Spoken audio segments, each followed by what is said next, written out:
Bonsoir à tous et bienvenue dans ce point de l'actualité. On se rend à Yamoussoukro.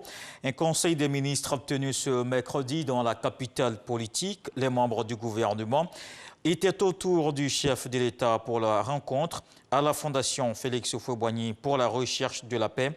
Des décisions ont été prises pour la bonne marche de la nation.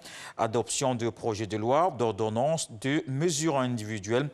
Je vous propose un extrait de la déclaration d'après-conseil lue par le porte-parole du gouvernement, Sidi Temoko Touré. Le Conseil a adopté un projet de loi de finances portant budget de l'État pour l'année 2021 ainsi qu'une communication y afférente. Le projet de budget pour l'année 2021, élaboré dans un contexte marqué par la maladie à coronavirus COVID-19, vise à contribuer à la relance des activités économiques profondément impactées par les effets de la pandémie et à poursuivre les objectifs de développement du gouvernement orientés vers l'amélioration des conditions de vie des populations. Dans cette perspective, le projet de budget pour l'année 2021, deuxième projet élaboré sous la forme de budget-programme, est structuré en 35 dotations et 149 programmes budgétaires logés au sein des institutions et des ministères.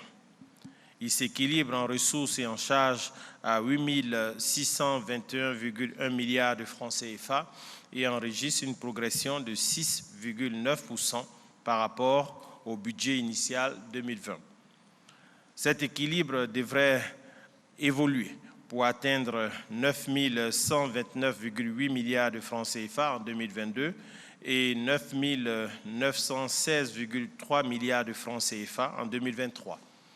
Notons qu'une mission du Fonds monétaire étant en cours, ce budget fera probablement l'objet d'un ajustement circonstancié.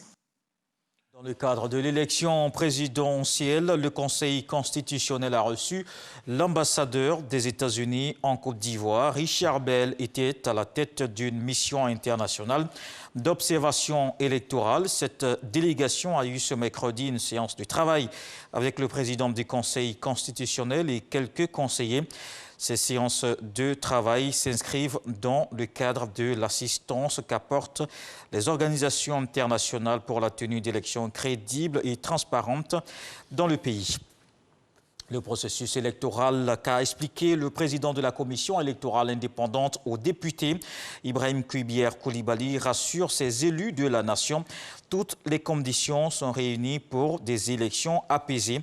Le responsable de la CEI était ce mercredi à l'hémicycle pour une séance d'information parlementaire.